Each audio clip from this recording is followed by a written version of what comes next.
Hi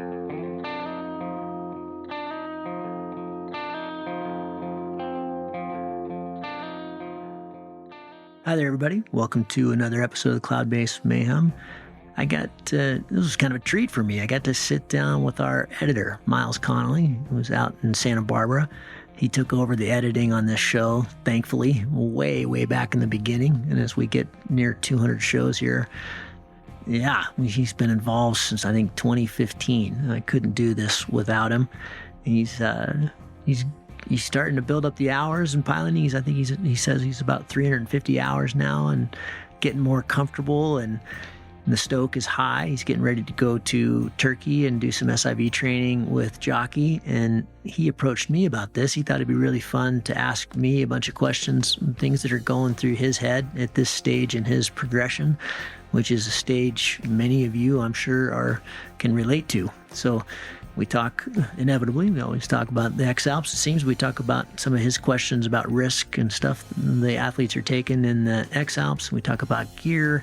We talk about training. We talk about the whole spectrum. So this was a lot of fun. It was always great to sit down with Myles, and it was nice to just chat about paragliding and where he's at, and hopefully answer some of his questions. So enjoy this chat with yours truly and our editor, Myles Connolly.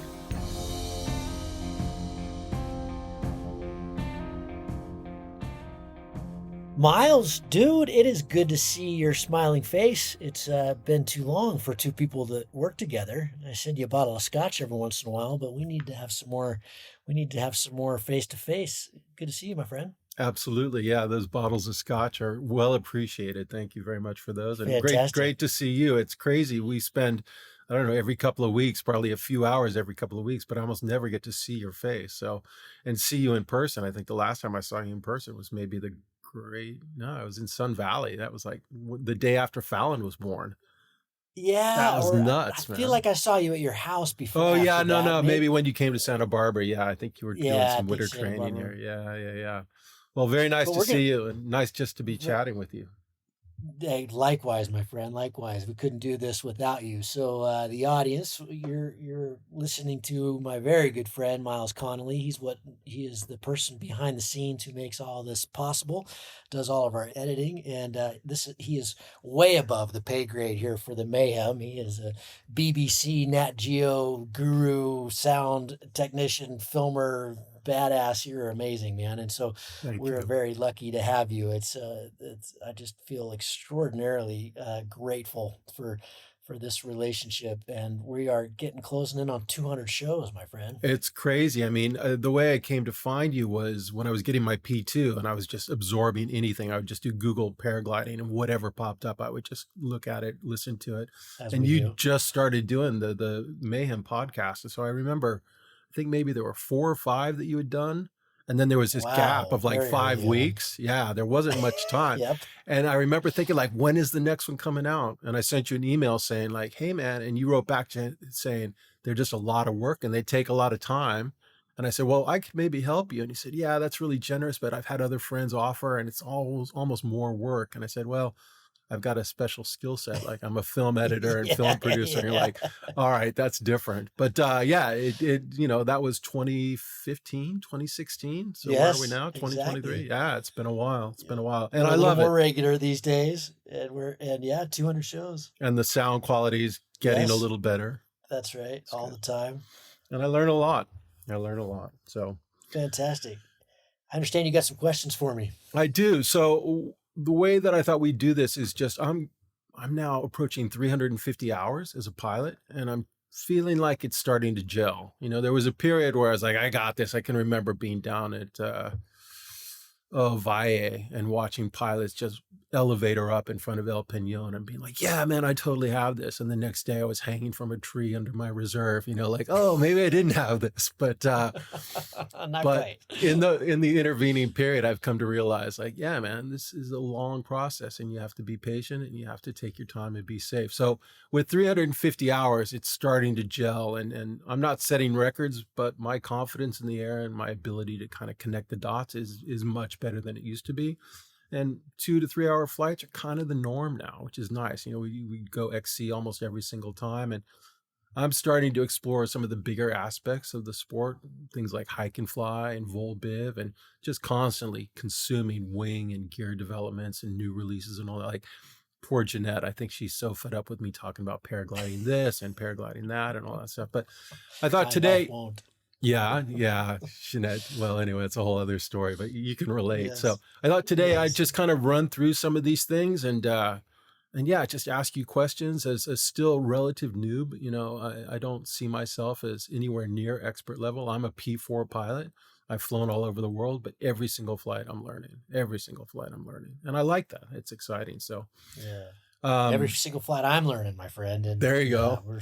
I think that's a good attitude. Very different stages. Oh my gosh, it's just constant. I think that's what keeps us interested. I've been involved in other sports where you just get to a plateau, and I mean you can plateau, of course, in free flight as well, but where you don't feel like you're getting better so fast like you did in the beginning. But this one, very unlike any other endeavor or any other sport I've ever undertaken, leaves me feeling like a noob every time. Even after all these X-Alps and stuff, it's just still, wow, there's a lot to learn. I mean, comparing myself to Kriegel, for example, is just, okay, that's never going to be reachable. Well, again, I think knowing your limitations and understanding where you are and what you're capable of. I mean, I think I've got 10 years on you and I'm still like hungry for it and going out and training and doing all that stuff. But I know that I will never be able to follow you through the sky unless you slow down a lot. And that's okay. Like, I think just being comfortable with your abilities and what you're capable of is kind of the first step towards enjoying the sport. If you're always striving to be Kriegel, and how many of us are really going to be Kriegel ever? And like, you're always going to be frustrated. You're always going to come up short. So I think, yeah, knowing what you're capable of and where your talents are, that's a big part of it. And so that's what I'm doing now, is starting to define, like, I'm really interested in vol biv. I think vol biv is amazing. Sky camping is something I really want to do, but I've never done it. I've done plenty of camping. I've been flying plenty of times. But combining those two things, I think, is really unique. It's something that we have that nobody else really has. But I want to do it safe. I want to be smart about it. And so, yeah, I just thought, because you are kind of a Volbiv legend, what would you recommend for people that are just starting out with Volbiv? Is it like, what are reasonable goals? I'll give you a quick example of what I'm planning as my summer mission. And that is, I live in Ojai. So I'm going to climb up the back ridge in Ojai, the Chief's Peak. Mm-hmm. I'm going to spend the night up there, and then I'm going to launch from there the next morning and fly across to Sulphur Mountain. It's not very far, but boat around a little bit and then camp out on top of Sulphur Mountain. Then the next morning, launch and fly back down to the valley in Ojai. So it's a couple of nights out. It's in my neighborhood. It's an area that I know really well. And I think it's not unreasonable that I can do that.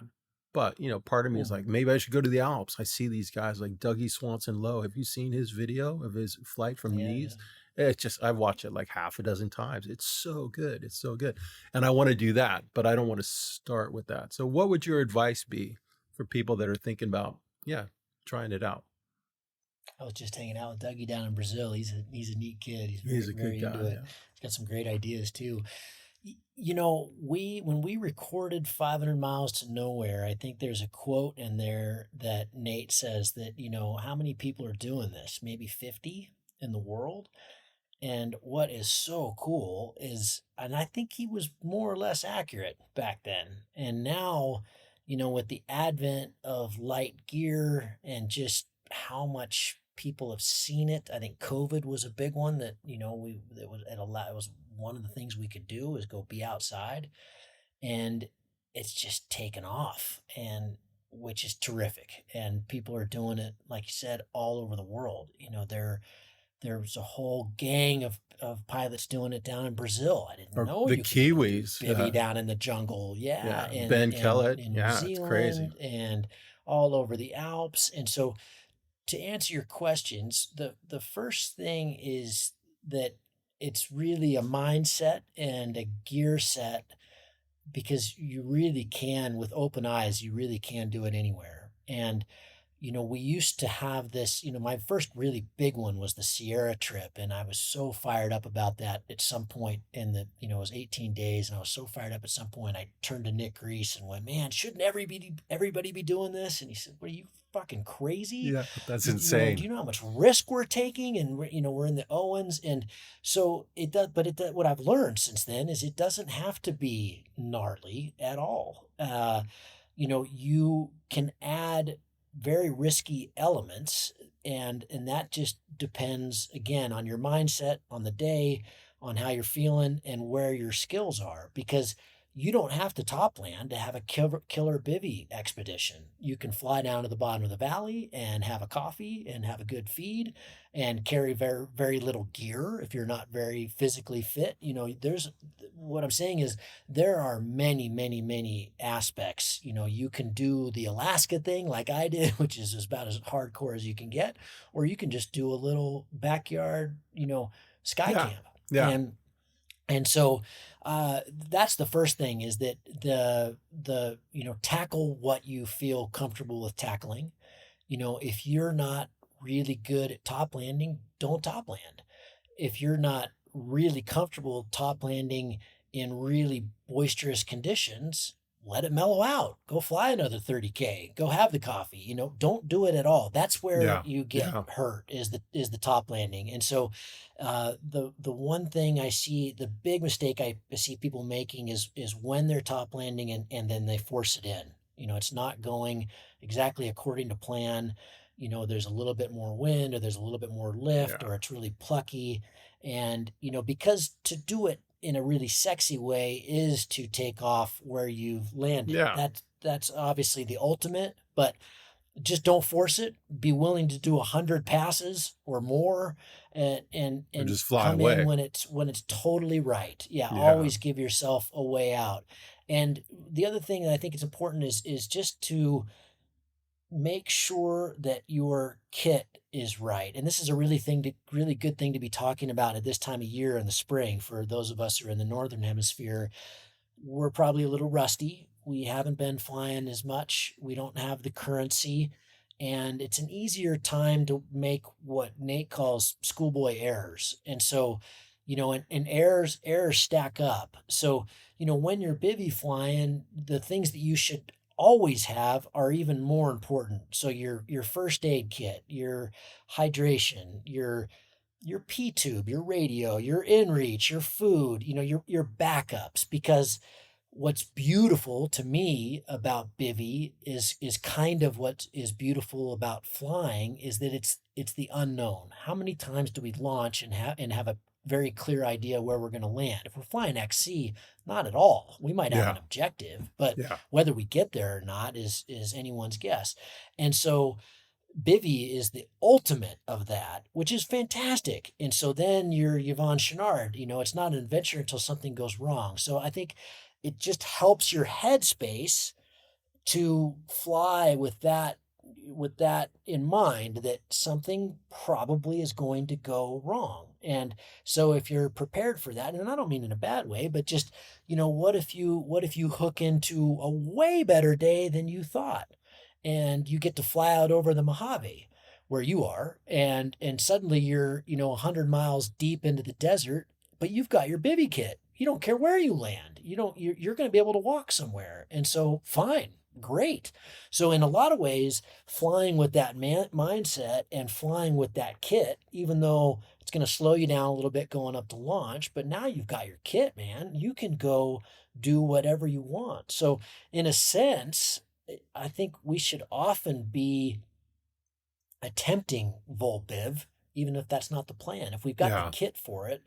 One of the most beautiful experiences, I got to share this, in my life, and we made a video about this. It went crazy. It was one of GoPro's video of the days a bunch of years ago. But Farmer and I, Matt Beechner and I, and a couple of the local pilots from here, we hiked up Sun Peak, which is our local little launch, and it's kind of an evening site, and it gets it's thermic plus ridge sorry. And we launched off, I think we called it the higher you get, because there's a cabin back behind here called the Pioneer Cabin, and it's beautiful. It's built in 1935, and the local pilots here stock it. And we boomed up to 14 grand, and it was maybe the only day in my life I've ever been able to fly back in the Pioneers with my wingtip right on the rocks. We just don't do that. It's usually very strong here and you want a lot of margin. But it was mellow and beautiful and nighttime and gorgeous. And we could just soar. We did a 40K out and back. And then Matt said, let's go land at the Pioneer cabin. Fantastic. And we landed Totally at the Pioneer spontaneous. cabin, Yeah. spent the night. There's a spring, there's food, took off the next morning, dialed up to 12,000 feet and flew back to the car. So totally spontaneous, but we had enough gear. We weren't planning on doing this, but we had enough gear because that's how we fly here. We have stuff in our bags and we could do it. So I remember hearing Nate, I think it must have been Nate saying at one point, like, you had asked him a question, like, what was the turning point in your flying career? And he said, it's when we realized we didn't have to fly next to roads anymore. Like, yes. we could fly across the open country. We could go through it. And even Mitch Riley, I remember talking to Mitch and he said, yeah, when I realized that a 2-day hike out was something I was more than capable of and might be worth it to set a new line or push a distance or something like. And I remember thinking, like, A, that's why we're different. But B, like, you've got that skill and you're ready. And every flight you're thinking this might happen and I'm okay with it. Like, that's the mindset you want to have, right? It is. And I mean, we should clarify for a moment, those listening from the Alps have no idea what we're talking about. Right. There are roads everywhere and there are villages everywhere. And, if you want to make it easy on yourself, I mean, it's still very committing terrain. The Alps are steep and big, but I think that if anyone listening that wants to go to the Alps or who flies in the Alps, bivvy suddenly becomes very easy because it's incredibly easy to reprovision. There's huts everywhere. There's infrastructure everywhere. It's gorgeous. Most mountains are covered in grass. Yeah, like you LZ's can top everywhere. land Totally. anywhere. Yeah, LZ's everywhere. And so if you're in a place like the West, in the Rockies, bivvy is more challenging just because of the terrain and the conditions. And so, it might be nicer to kind of stick your toe in the water if you can travel to go do it in a place that's easier. Colombia has fantastic bivvy potential. Brazil, that I didn't know that. I didn't know you could bivvy in the jungle, but they totally do. So there's a lot of places in the world, New Zealand even. You've seen Benjamin Kellett's videos down there. Just amazing. Incredible stuff those guys are doing. So there, pick the site and remember that many people have said this on the show. When you're expeditioning, when you're bivvying, when you're doing that kind of thing, you tend to want to kind of knock back what you're flying on a little bit and knock up the margin. You're more exposed, you're more tired generally, you're maybe not getting the greatest night's sleep, you're maybe not as hydrated because you didn't carry enough water. So you want to anticipate all of these potentially, you're maybe not operating at 100%. You're down at 80, you're down at 60, you're down at 40, whatever you're at, you want to match. So for example, John Sylvester used to always say when he was doing all his bivvy stuff, and my first ever bivvy was with him out of Beer in India, you're in the Himalayas. So your speed through the air is way faster because you're flying at really high altitude. Super high, low density. Yeah. Screaming. Yeah, not really a place to be on a CCC glider doing bivvy. That and overloaded with a bunch of gear and yeah. Yeah, exactly. You tend to fly heavy, and so he always used to say that he was very happy on his. I forget what the wing was, an ozone. It was a B. It was a high B. And he was a comp pilot. He could fly anything. And so I think these are things you want to think about as well.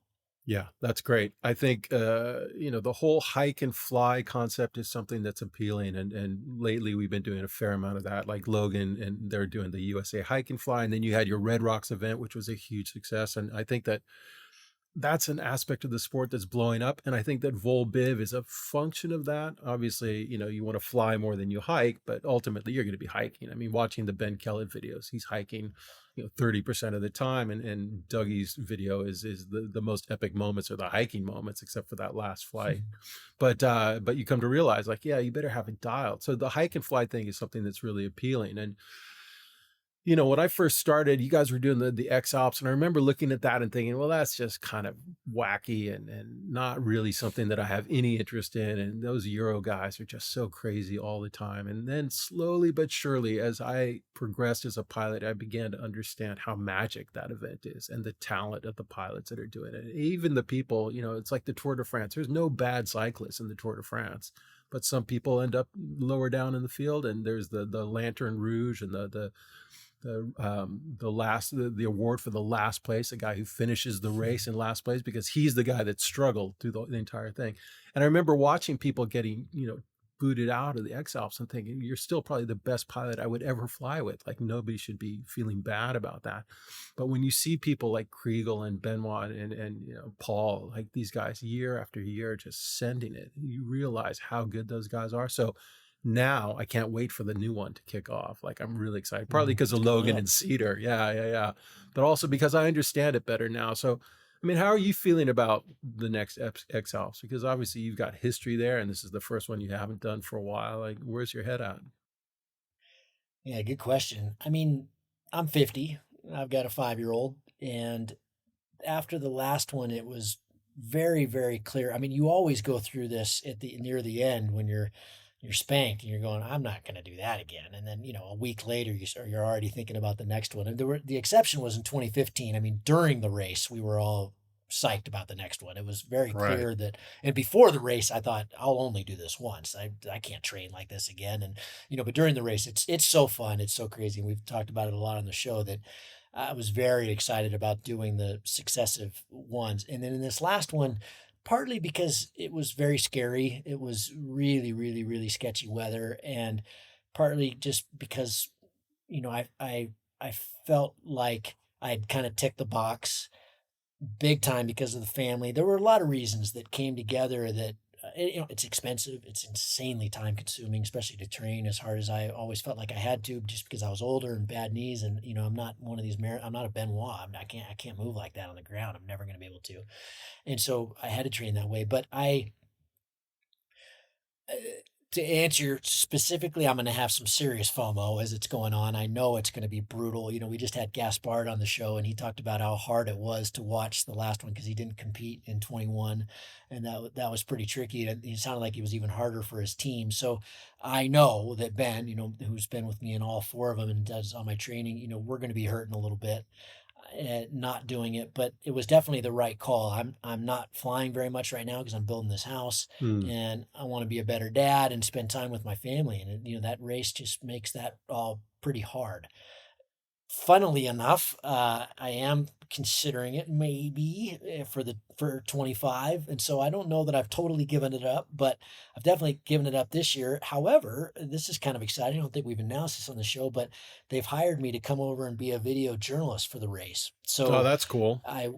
yeah, it is going to be a lot. So that'll kind of keep me connected, and I'll be just roving with one of the Volkswagens who's a sponsor this year, and I'll be able to just cover a bunch of the teams and hike with them and fly with them and try to send live video back. And they're excited about it because they haven't had anyone who's been really intimately connected with the race report on it. And I kind of intimately know what's going on at a deep down level. And so I think it'll be a lot of fun. I think it'll be great.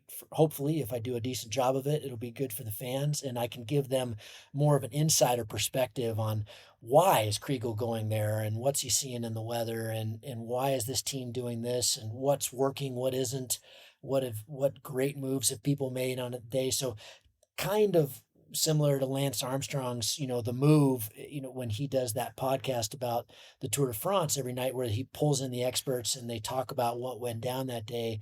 That's kind of how I see it. And so I'm just really looking forward to it personally because I know what's going on in my team, but I don't ever know what's going on in all the other teams. Yeah, you'll have the inside track. What's happened? Like never before. I get to see the fights and the glory and the down, all the there's some ups and some pretty bad downs in that race. So hopefully I'll be able to be a part of that. Yeah, let's talk about that a little bit, because I think one of the things that kind of kept me away from watching the X-Alps and engaging with it more is just the inherent danger. I mean, paragliding is not a safe sport. I think it's all about risk versus reward. But when you put it into a competition environment like that with some of the world's best athletes, Because let's be honest, I mean, somebody like Kriegel, he's a world-class distance runner. Forget the paragliding. Just, any of these guys are like world-class athletes, but they are born to compete. They are going to push the limits. They are going to take chances. And it's scary to watch that, because this isn't Formula One. You see crashes in Formula One, and 10 seconds later, the guy pops out of the car and walks away. But,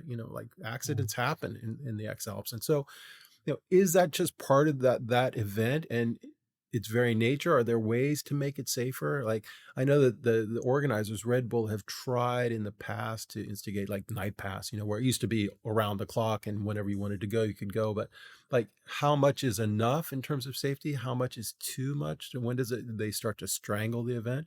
And how much of it is just down to the pilots saying, yeah, this is more than I'm ready for?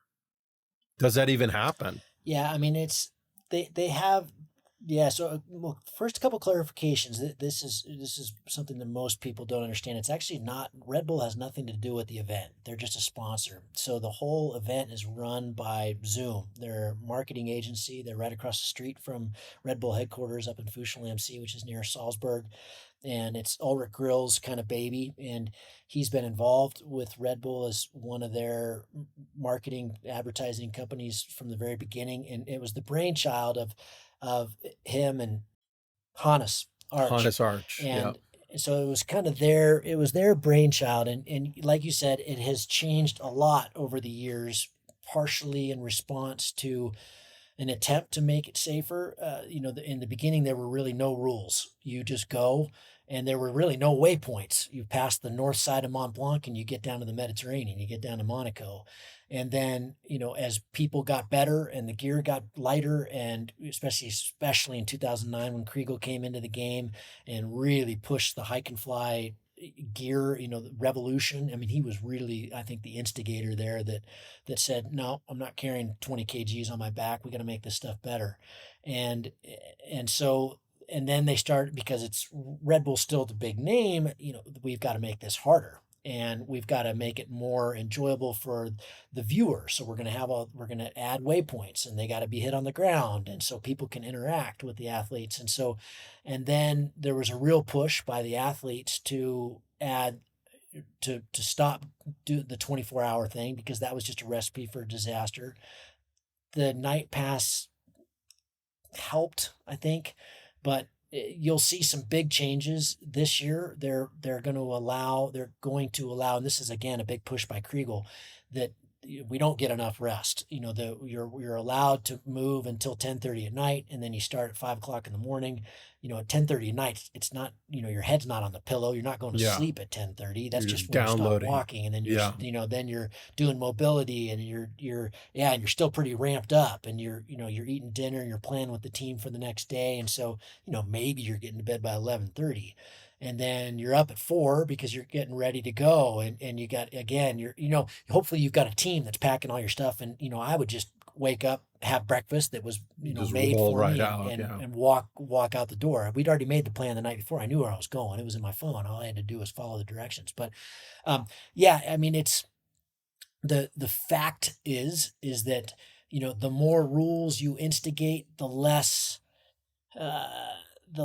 random it is. And the people who participate in that are going for the ultimate adventure. And, there was a really interesting, in the last race, it was blowing 50, I think, miles an hour at the Geisberg when we were down when the gun was getting ready to go off. And the race organization got together with the athlete committee, which is Tom DeDorlado and myself and Kriegel, and said, should we not let people launch? And it was a big one, because that doesn't happen in the X-Alps. They can't say whether we can fly or not fly. They can't cancel the race. And so, but Kriegel, as he always does, said, okay, well, if it's gusting over, I can't remember what it was, 30, 100 miles an hour, we're gonna put a hold. And if Right. it's under that, then we'll let people launch.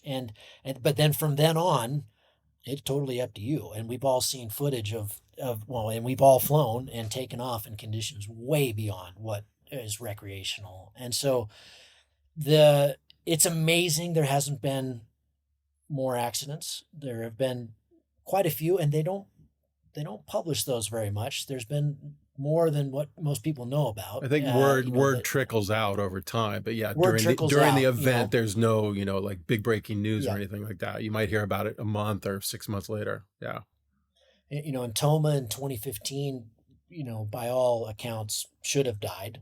And, he's still going hard, but there's been broken legs and broken wrists and, race ending injuries, but thankfully, knock on wood, there hasn't been a death. Is it inevitable? It sure seems like it is. And the risk is extraordinary, and it is for everybody in it.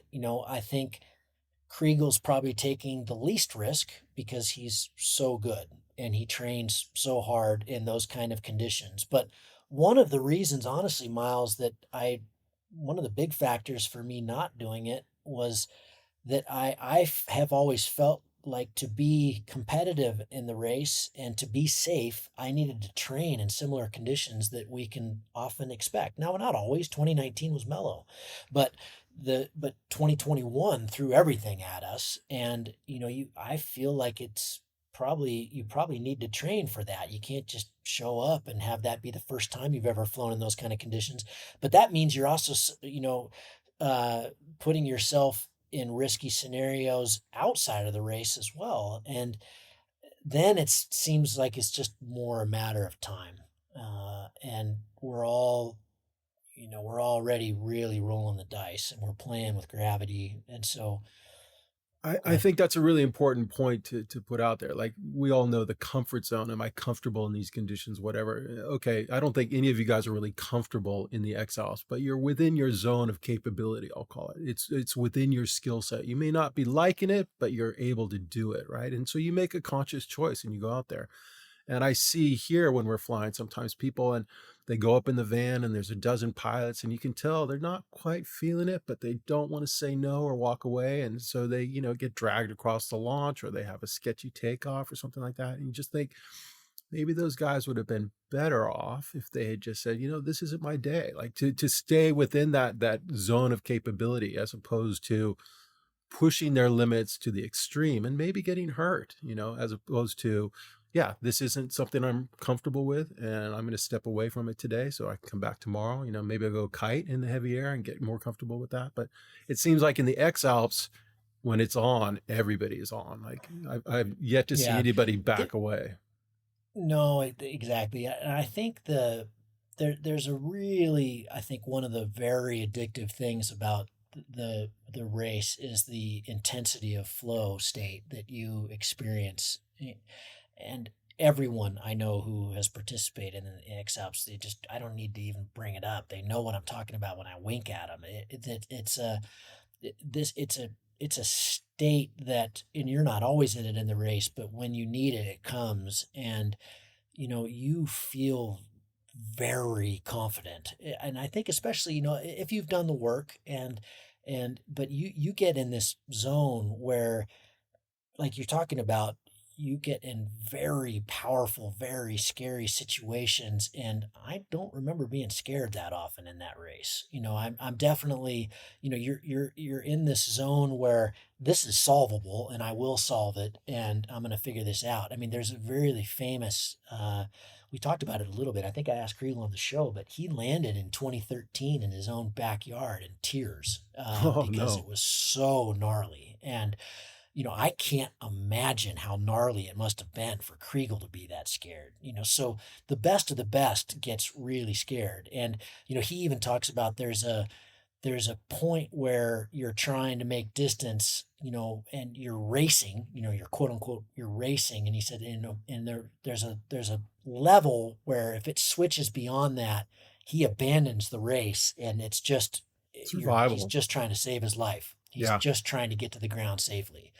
And doesn't matter if he loses, 50K going the wrong way. It's there's a switch, and that switch is what needs to be different for everybody. But you need that kind of like tattooed on your inner arm or something, like, this is where the cutoff is, so you never forget. I mean, it's one of the reasons I've been doing all these, walk and fly down memory lanes with all the athletes who have done it a bunch of different times to just hear their stories. Because what I have heard from all these guys and gals, in the either at goal, the only time I ever made it was in 2015, but just after the race and stuff, and boy, everybody has a lot of scary stories. I mean, really scary stories, especially in this last one. I don't know anybody that didn't have something that was pretty terrifying. And so, I think that if you're signing up for it, you got to know that that's part of the gig. And like you said, I here's an exception. I think Tom de Dorlado probably has the best approach of anybody in that race, and he's done it 8 times. And he's incredibly mindful of his family and his kids, and he will walk down, and he will just go, yeah, I'm not going to take It's this not risk. worth I it. don't care. It's not worth it. It's Yeah. not worth it. And it's we all should have that approach, and I just know that many Yeah. don't. Yeah. A lot of people look to you and X-Alps athletes and say, maybe one day I want to do that. How do people get a taste of that? Because you don't jump in at the X-Alps. You start. Is that X-Pier? Like what, like the Red Rocks event? Tell me about that. Is that a good way for people to get a taste of what it might be Yeah, like? absolutely. This is a really neat thing. So my first one in 2015, this wasn't really available. I mean, there were a couple back then, but now they're everywhere, every weekend, and not here in the States. We're Logan and I and others are trying to make that more of a thing. But if you want to, if the X Alps is something that intrigues you and feel like that's something you want to take on, now you can train for it by doing all these other events, and just hands down, you're not going to be competitive in the X Alps unless you do. So my first hike and fly race ever was the X Alps. I had done the Rockies Traverse. I had done Alaska. No, I hadn't done Alaska. Alaska was the following year, but I had done a bunch of big bivvies, but I wasn't an endurance athlete. I had no idea how that would go down. The And comp mindset just by itself. Yeah. yes, exactly. And so I think that, but now if I was 30 or whatever, 20, and I thought, man, that X-Ops looks amazing. I really want it.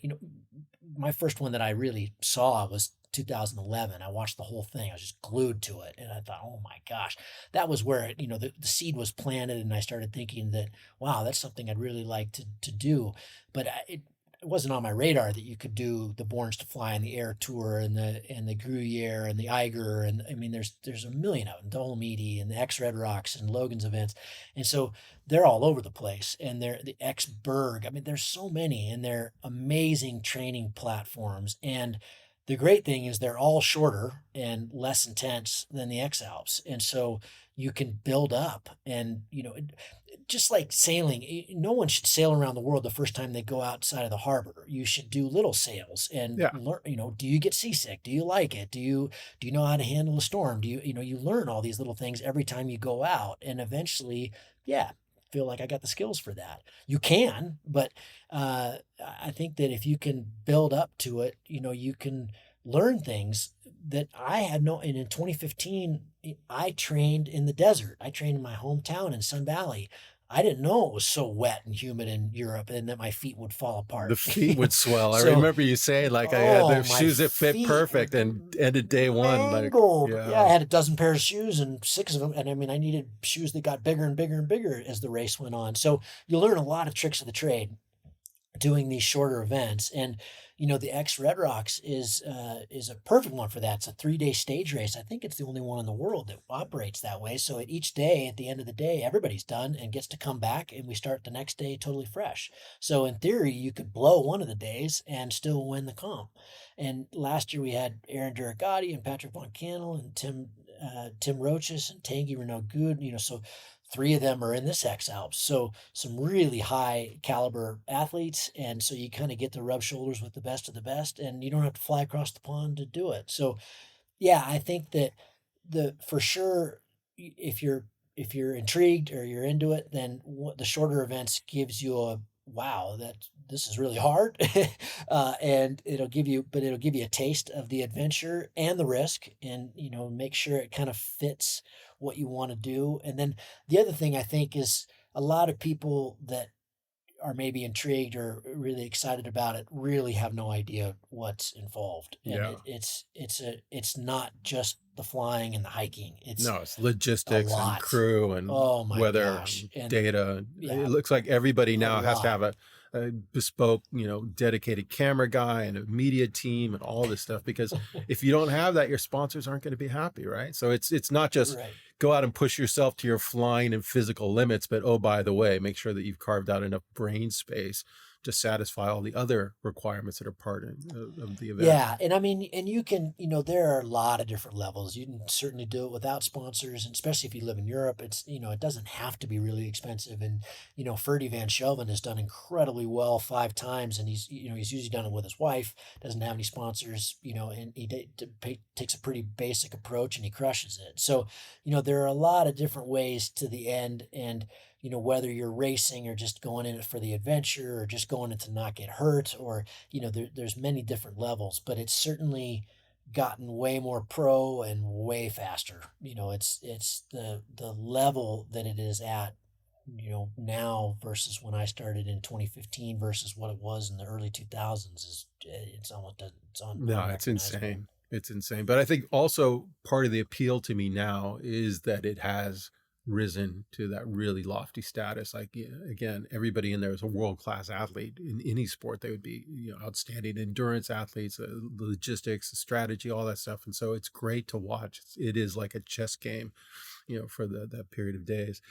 That stage race idea is a really interesting one in sailing.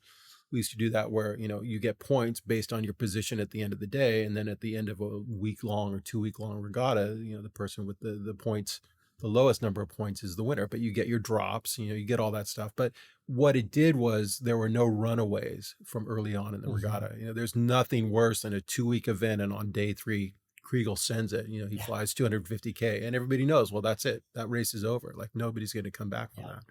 And so as an audience member, knowing that every day is a fresh start, and they're tracking points and all that stuff, but any day somebody could come from behind and suddenly climb their way up. I love that stuff. So do you think that the X-Alps will ever go that way, or? I don't know. We have pushed that because that has been, Kriegel has actually had some ideas for making it more of a stage race. So you set the course like it is, but at the end of 24 hours, you have a time period to get to the next, whatever it is, whether it's the waypoint or that part of the course, and then it ends. And if you get there first, you get a time bonus, basically. Right. And then everybody starts together. So better for the fans. You get a chance to get more rest. And it just has never worked out, or it's never really landed because logistics, partly because it used to be a race that was open-ended. It could be 18, I think the first one was 18 days before somebody got there. And just as a professional race, that wasn't manageable. So then they made it 12 days. For a long time, before 2015, it was whoever got in first, which was always Kriegel from 2009 on, then you had 48 hours to get there. And then sometimes no one else would get there. And so now it's just 12 days. You have 12 days to get there. Now, I think, and I have pushed this, think it would be a more interesting race that in 2015 we had some longer legs and we had less waypoints. So still a very long course, almost the same distance that it is now, but you had these long, distance between waypoints was really long. And so you could make really creative moves. And, Nick Nanens would go out into space somewhere and, there'd be a southern line, a middle line, and a straight line and a northern line. And then the weather and forecasting and made a huge difference. And then sometimes you could just go, I'm just taking the riskiest line. I got to take the deep way and pull this off, or I'm going to get eliminated. You're rolling the dice. You're rolling the dice. It allowed the athletes to be way more, and the teams to be way more creative. And to me, they've ruined that a bit because of, one of the ways they're paying for the race is they had the waypoint sponsors. And so the towns, are become turn point sponsors because it's cool. You have to land in the town and the fans can interact. So I totally get it. I understand. But to me, it has made the race more follow the leader. And so everybody, there's not enough breadth between the turn points to take a different route. Doesn't make any sense. You're going too far off route to get to the next turn point. So And that's just because the legs are shorter between the turn points, right? So you just don't have. And they're listening. I mean, they have attempted to solve that a bit with the 2 return legs. And, now that it's an out and back around Mont Blanc, the southern sections have some pretty fair distance. But if someone is way out in front on the northern leg, they're going to be impossible to catch. Yeah. And so, yes, I think, the race organization knows this. It's a tricky solution. There a lot of things have been proposed. When it comes down to it, it's still kind of the raddest solution. A lot of things have been thrown at it. It's just very little sticks. And, I think all these things are, they sound good when they come out of someone's mouth, but then when you really iron it out, it's, that may not work. I mean, there just is, the data I've heard that, I don't know if this is true, but just the data to run this race is over $100,000. So, I mean, it costs a lot of money to run this race. And so all the various things have to fall into place to, that's why there's live tracking, and that's why there's, 12 video teams running around, and, is to make it palatable and fun to watch, and to pull that off and start adding other things is tricky. Yeah. I mean, as a filmmaker, as a film producer, I know from my own experience that nothing is easy. You see like, oh, there's a director and a cameraman, but behind those guys are 20 people and a dozen trucks and all this gear, and somebody's dealing with lunch and who's got the hotels figured out. And all of that stuff costs money, right? So in the X-Alps, you've got the athletes and you've got, all these things, but behind every pilot is probably 3, 4, 6 people and vehicle rentals and all that stuff, and then the organization itself. So because as soon as you said like it's complicated to do the stage race, I go, well, Tour de France does it, and I've been around that 4 times. But then I suddenly realized like the budget for that is through the roof. It's crazy. It's crazy. And it's hard then also to finish the race in 12 days, because one of the things about that makes it possible, last year, 5 people got in 2017, 2 people got in. And so, it's in 2019, 10 people got in, and the weather was pretty decent. And so I think it's cool that they're still crossing the Alps. I think that a tiny thing has been lost going to Monaco because you end at the sea. That was really special. But I love the new course. It's that southern section is really dicey. It's really neat. It's nice that we get to go upwind and then downwind. I think it's very close to perfect. It will never be perfect. It can't be, but it's, that's the other thing too so far. Is, and the, Kriegel still had his breakaway. He still proved how amazing he is in the last race. But boy, we got 7 days of pretty tight racing, and those young guns are shooting hard for him, and he knows it. And I mean, they're biting at his tail, and so, I think my money is still on Kriegel for sure, but. I think it has, at least he's not so far out in front.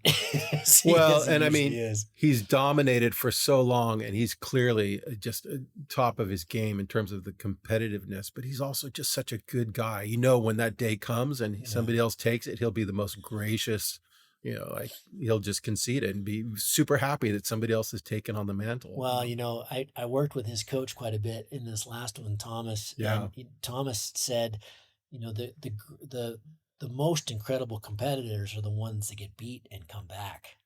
So oh man, that shows real class. A Kobe Bryant.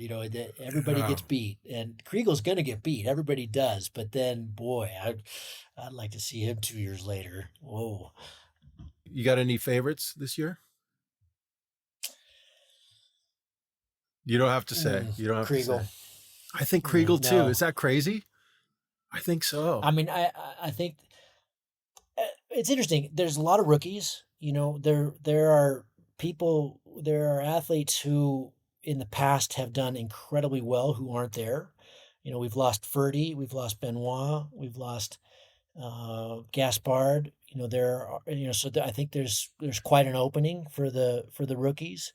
Manuel Nubel isn't there, who had an incredible race in 21. So I think that I would say overall, I don't see the strength this year necessarily, or the depth that there has been the last couple years, but there's some pretty strong rookies, and that's always been exciting. And so I'm just thrilled to watch it. I probably the contender to watch the closest is Maxime. Yeah.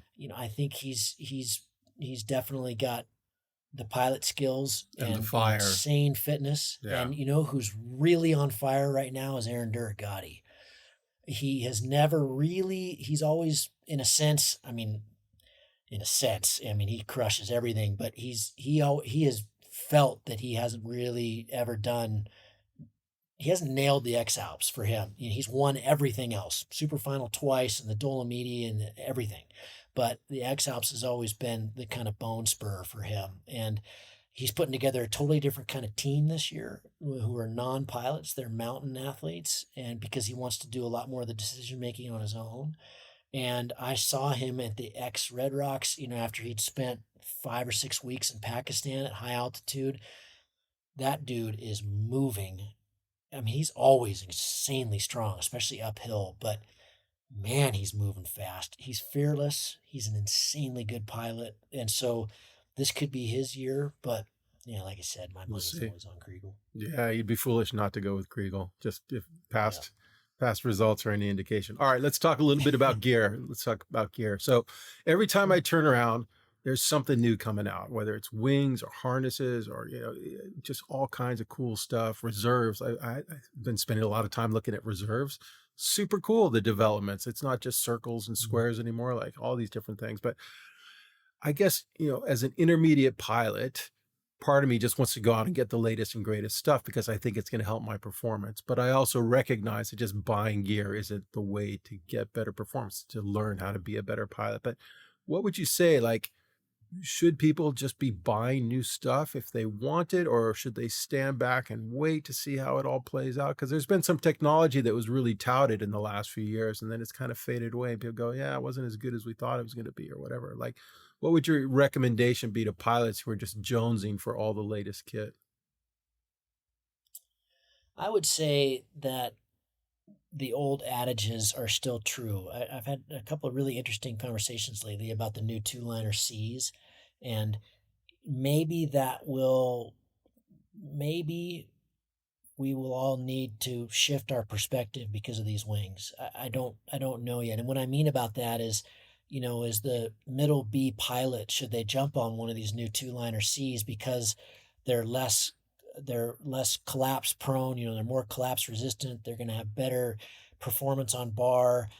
They're still a C, so they're relatively safe. To me, they're still a two-liner, and a two-liner is going to bite. And so a two-liner requires currency. It requires feel, and it requires a different mindset. Are you a kind of pilot who is relying on passive safety, or do you build in passive safety, like Alex Roby says, from flying in the right conditions? He flies an Enzo, he flies 6 times a year. He's not getting the currency. He barely knows how to do a wing over, he says, but he flies an Enzo because he wants that touch, he wants that feel, and he flies on days that there is no wind That are perfect. and really good days that are perfect, that he can fly a 300K FAI. So, approach is everything. And so the old adage, where I was going with this, is that you change your gear when you're bored stiff out of the stuff that you've got, and you want more performance. You want a different experience because you feel like you're really ready for it. You don't get something different because you're not getting the 100K. You're not getting whatever your goal are, you're not reaching, and it's because of your gear. That is never true. That's not true. You can do amazing things on a Mentor. I saw Willie Cannell do it here for 2 years in Sun Valley, just flying epic lines and long days. And so the gear is very rarely holding us back. And so we just have to get the spectrum right on what we're chasing. Are we chasing performance, or are we chasing our own ability? And we should be chasing our own, we should be pushing our own ability. So uh I think that's still true, even Yeah, with I all this agree. new stuff I coming out. agree. I would be, it'd be hard to convince me otherwise. That, if you're on your B, and you're just not, you're not able to stay in the air more than 3 hours or 4 hours. That is not going to change if you move. I guarantee that's not going to change if you move up, because if you move up, what keeps you in the air? Observation keeps you in the air. It's the ability to observe what's going on around you. It's not the wing. And so when you move up in a wing and you're suddenly looking up at your wing all the time and you're worried about your wing, even if it's 2% more than you were on the B, you're going to fly less time. You're going to fly less distance because you're not observing. And so, it's the, to me, flying a two liner, a high end two liner, is just a beautiful experience because uh, I I love the performance. I love the feel. I can feel every little thing in the air, but I've got the currency and I'm not worried about my wing. I'm not even thinking about it. I'm never looking up at it. I've done the work. And so it's the right tool for me, but it's everybody's different, and everybody's different on a different day. Yeah, but I think that point of having the wing dialed. I mean, when I race sailboats, we used to say, the guys that win races are the guys that can get their head out of the boat. They're not worried about Yes. sail trim. They're not worried about heel angles. They're not worried about any of that stuff. They're looking at what's the water doing, what's the wind doing, a mile up the course. What are the other boats doing? What's Looking the ahead. flag on the beach doing? And if all you're doing is tweaking the boat, you're falling backwards. And I think it's the same thing with paragliding in that if it's not intuitive, if you're not, flying actively just on intuition, if you're thinking about what the wing is doing or how your harness is set up or anything, then you're probably not ready to move up a class or move into something more progressive. It really needs to be that, almost like riding a bicycle. By the time you learn to ride a bicycle properly, you don't have to think about turning the bars or, pedaling the pedals or what to do to brake. You want to just be thinking about the ride or the flight. Yeah, I mean, this is, thinking fast and slow stuff. We're getting back into flow state here where, if you're using your type 1 brain, your analytical brain to figure out flying, you're not going to fly very well. We have to be able to use that brain when you're approaching, a big gap. How do I get across this valley? Am I going to end up, should I be on the east facing or the west facing? I mean, you have to use that side of things in a lot of situations, but really you want to go on autopilot when you're going big, and all that stuff is in there, and it gets in there from flying hundreds and hundreds and hundreds of hours, thousands of hours. And so it's not the gear. I think that people are barking up the wrong tree when they're chasing that. And I think often the risk there, and I hate to beat a dead horse. I know we talk about this on the show a lot, but the risk there is that you have an experience that is spooky, and we're doing a lot of work on this with fear injuries with Jessica Love, and that what we know about fear injuries is they can be worse than a physical injury in terms of coming back. And if you're in flow state when an accident or an incident happens and you've done all the training and you understand vividly what's going on, you're not going to be scared because of the incident. Because you understand it, you've seen it. It's when you hit the deck or hit the ground or have an incident or have a cascade and you're not in flow state because you're way spun out and it's just spooky, really spooky. You have no idea what's going on and it happens in a flash and boom. Those are terrifying. And that can be a long time back. And so flying gear that's a little above your level, I think is risky because it's not necessarily you're going to come up to the level. It's going to kind of leave you behind, potentially. Yeah, yeah, yeah. And again, everybody's different. It can be that you're totally ready, and this thing feels amazing, and this is a really sexy beast to fly, and you love it, and you never look back. So, yeah. But, people that are banking on that natural ability to bridge the talent gap, the skill gap, and are jumping up a class before they're really ready, that's a big gamble. And it might work. And it's worked for lots of guys, but it might not work. And it's definitely not worked for lots of guys. But I find, so one of the tools that I use is emulation. I look at other pilots that I really respect and admire and kind of watch how they fly. And now with YouTube, you can go and spend all day, every day watching YouTube videos. But Tim Pentreath is somebody who I have a lot of respect for, because he does this running commentary when he's flying, and you can just hear his thought process. And it's never like, whoa, it's, rough air, or, whoa, I need to be on more bar. He's just talking about what he sees and where he's going to go and how he's going to make a decision. And, is this a smart play? Is that like, okay, I'm down low, I need to pull this out, come on thermal. And I was channeling my inner Tim last weekend. It was like 100 feet off the ground in Santa Barbara, and I needed to climb out. And it's just like, be patient, just be calm. Like Tim says, like, it's going to come, just wait for it. And it worked, and it was amazing. So, I think that finding people that you can emulate, and then seeing how much time are they spending tweaking the wing and trying to figure out the basics, and how much time are they just thinking about the flight and downrange and what has to happen. And when you can do it that way, and I dream of the day that I can do it like Tim, but then you're dialed, and then it's time to start thinking about progression and moving up classes and things like that. But I'm still a ways away from that, So you mentioned currency. Can we talk about currency? So, Sure. I see wings, I see manufacturers saying, oh yeah, this wing is designed for a 100-hour a year pilot, or this is a wing designed for a 50-hour a year pilot. Like, what is the tangible difference? Is it just about feel, or is it just about, like, what would you say the difference between a 50-hour and a 100-hour per year pilot is? Experience. I heard Bill Belcourt say the only way to be a 10-year pilot is to fly for 10 years. And I've been using that a lot lately, because that makes so much sense to me. I don't think we can shortcut progression in this sport. Hours, it's just hours, period. There's not, there's different kinds of hours. Ridge soaring is different than launching the Chief and flying XC over the back into the Mojave Desert. It's ridge soaring in, I'm trying to give our European friends like Torrey Pines, example of the same things. Yeah. But in Europe, there's coastal soaring versus flying deep in the Alps are two. That's different kinds of currency. They're both currency, and they both add up, and they're both important and valuable, but they're different. And so, but there's nothing that replaces hours. You can visualize, you can watch videos, you can read books, you can listen to the podcast. There's all those things, and they are all incredibly valuable. But what it comes down to is hours. Now, I think ground handling is pretty relevant. Huge, maybe an hour of ground handling is worth 50 minutes in the sky. It's awful close.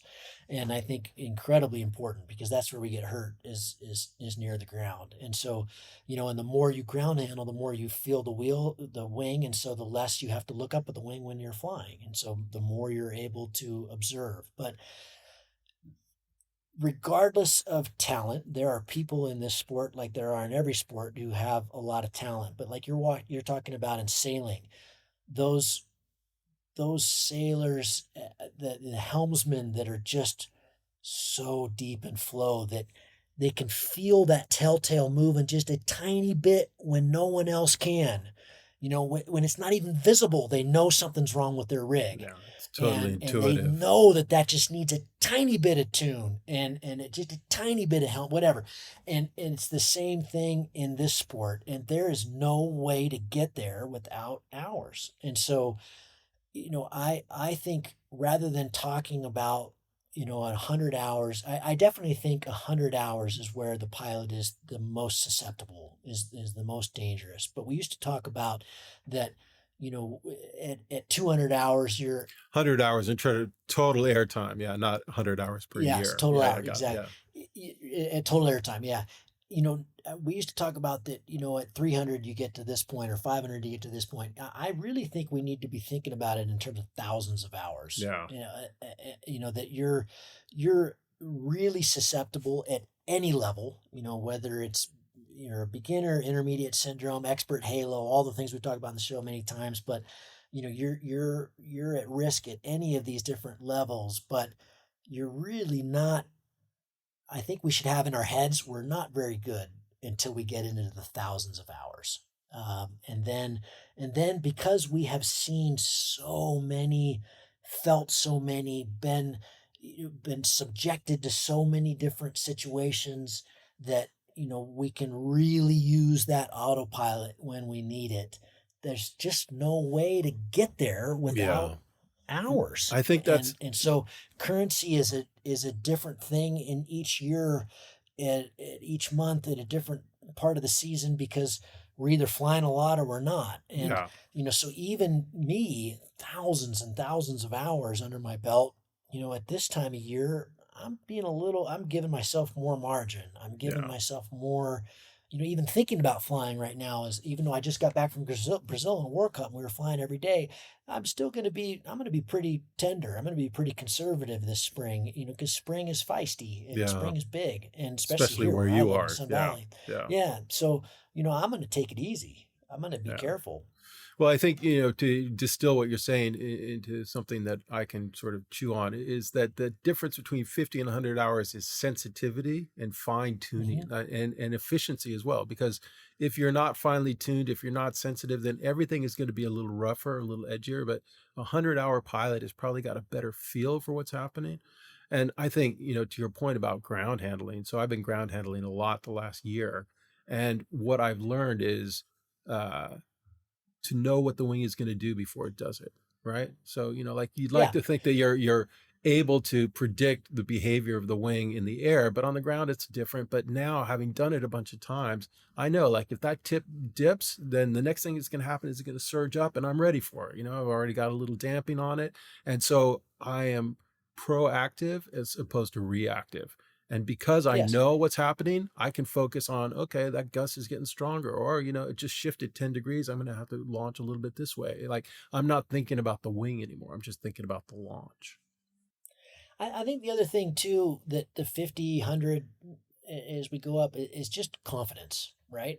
So the more confidence you have, and I'm not talking false confidence or showing off, but real confidence. So when Capability. you spend a lot of time ground handling and you walk up to launch and there's 50 people and there's a lot of big eyeballs because it's cross and it's gusty and it's plucky and you're seeing people blow it, and you just know when you step up to bat that you're not going to blow it and it's going to be totally fine, probably going to be fine. because exactly. because that's what you've trained for it, you've done it, you've spent the time, you've spent the hours. So I mean, for me, a big thing with currency is just purely confidence. And only we know that. And I mean, you can see it, like you said, riding up in the van, and you can see it in the gondola that, if people are sketchy and they're feeling a little bit sketched out by the conditions, and you can see it versus, I'm pretty sure Kriegel's not like that when he's going to launch. For sure. He knows he's got it. And so, and that's just currency. And that's confidence that's legit, that's based on skills and practice and everything. It's not just a blind, like, I've got this. Like that mentality kills me. But cool, man. Well, we're just about an hour, a little over an hour. Let me ask you a couple more quick questions. Or they can be as long as the answer is that you want to lay out there. But what else have you got going? Like, any projects? We were talking a little bit. We're about to hit 200 episodes. That's crazy. Yeah, man. I know it is crazy. I think I'm going to check in with the magazine about this, and Hugh, who were so involved in the last book, but sounds like we're going to maybe do another book. So based on the second 100 shows, the first one was based on the first 100 shows. I'm pretty excited about this X-Alps journalism thing. It kind of keeps me connected to the race. I'm very excited to get this house done so I can get back to what I love doing, which is flying, and also just being more on it I'm still really thrilled about the podcast. I think it's, I hear all the time that it's helping people and keeping people safe and keeping people alive, and they're digging it. And so, but like anything, to do it well, you got to put energy into it. And I always, this year I have felt, because of the house build and stuff, I'm always just barely keeping up. And so I'd like to throw more energy into this once we get the house done. And so, yeah, I don't have any big expedition stuff planned. It's still, I would love to continue on where I left off with the Alaska project. We ended at the end of the Alaskan Range, and which is right at the very beginning of the Wrangells. And so that has been calling me for years now. I don't know if that's going to be something I can tackle with little one. It's just a lot of time. That would be a big one. But yeah, still fired up about flying. I've been doing a lot of comps lately, which has been really fun. And so, yeah, I'm still all in. Is Fallon kiting yet? Has Fallon got her own mini wing to play with yet? No, I don't. I need to. That'd be a blast. I just did get, Nate gave me his tandem kit. So I have tandem kit. I'm sorry, a kit harness. I have tandem kit. Right. He gave me the kit harness. So that's going to be fun. She's been begging me to go take her to fly. So nice. So be doing some of that this summer, hopefully. But yeah, I remember, I forget what episode it was, but Hansa and his son doing that Volbiv trip. I was jealous because they just sounded like they were having the time of their lives. And I don't have kids, but I remember thinking that's got to be pretty special. Yeah, they keep doing it. He had a big one last year. They've done it a bunch of years in a row now. So that's been really fun. That's been kind of his replacement for X-Alps. And doesn't Kriegel have a son or two that are training up? Yeah, they're probably getting really good, actually. I remember watching a video he showed me before the 2015 start. We were there at the Mozartplatz, and he showed me a video of his kids kiting and doing these little flights. And they were 6 and 9 then. Kriegel started when he was 9, so I'm sure they're well into it now. I'm sure we'll be hearing their names pretty soon. Can you imagine the scenario when Kriegel says, no, I'm not going to do the next Red Bull X-Alps, and then there's a new entry with the last name Maurer. Oh, It's just be like the handoff, right? The legacy continues. Oh my gosh. Cool, man. Is there anything else you want to talk about? I've been watching the USPA numbers go up. I think in the last quarter, 2022, there were like 250 new P1 and P2 pilots. It seems like it's steadily moving in the right direction. It's not golf, it's not skiing, but you go out to the training hill here in Santa Barbara, and there's rarely a day without a dozen new pilots, whether it's Fly Above All or Eagle. What we need is we need the Drive to Survive guys to get involved in paragliding, because they did F1, made F1 crazy. I'm totally addicted to that show. Yeah. And then now they're doing it with golf and tennis. So now I'm watching I'm watching both those. So yeah, we need to get them involved in paragliding. And I don't think there's the money to get those guys involved, but that would be we need those guys to make it all sexy. Well, and I'm sure there are people out there that are thinking that's the last thing we need, right? But probably like anything, there's a balance. So sure. Well, cool, man. Sure. I think from my side, that's pretty much it. I'm stoked on the Mayhem, and it's still every time we do a new one, I'm excited because I get to hear and learn and just it's great. At one point, you and I calculated, this is a while back, but if every pilot that we've had on the show had an average of 10 years of experience, at that time it was like 1,500 years. It's probably getting close to 18, almost 1,900 years of flying experience. Like, you're bound to learn something, right? You're going to learn something. So I hope so. Yeah. Cool, man. Well, I'm Thanks, looking bud. forward to Always seeing you. Pleasure. Good to see you, man. Yeah. Thank you very much. See you at Cloud Base, my friend. All right. You got it.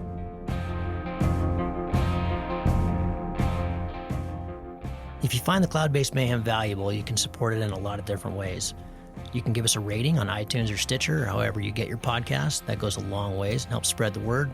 You can blog about it on your own website or share it on social media. You can talk about it on the way up to launch with your pilot friends. I know a lot of interesting conversations have happened that way. And of course, you can support us financially. This show does take a lot of time, a lot of editing, a lot of storage and music and all kinds of behind the scenes cost. So if you can support us financially, all we've ever asked for is $1 a show. And you can do that through a one-time donation through PayPal, or you can set up a subscription service that charges you for each show that comes out. We put a new show out every 2 weeks. So for example, if you did $1 a show and every 2 weeks, it'd be about $25 a year. So way cheaper than a magazine subscription. And it makes all of this possible. I do not want to fund this show with advertising or sponsors. We get asked about that pretty frequently, but for a whole bunch of different reasons, which I've said many times on the show, I don't want to do that. I don't like having that stuff at the front of the show. And I also want you to know that these are authentic conversations with real people, and these are just our opinions, but our opinions are not being skewed by sponsors or advertising dollars. I think that's a pretty toxic business model. So I hope you dig that. you can support us. If you go to cloudbasedmayhem.com, you can find the places to support. You can do it through patreon.com/cloudbasedmayhem. If you want a recurring subscription, you can also do that directly through the website. We've tried to make it really easy, and that will give you access to all the bonus material, little video casts that we do, and extra little nuggets that we find in conversations that don't make it into the main show, but we feel like you should hear. We don't put any of that behind a paywall. If you can't afford to support us, then just let me know and I'll set you up with an account. Of course, that'll be lifetime, and hopefully you'll be in a position someday to be able to support us. But you'll find all that on the website. All of you who have supported us or even joined our newsletter or bought Cloud-Based Mayhem merchandise, t-shirts or hats or anything, you should be all set up. You should have an account and you should be able to access all that bonus material now. Thank you so much for listening. I really appreciate your support, and we'll see you on the next show. Thank you.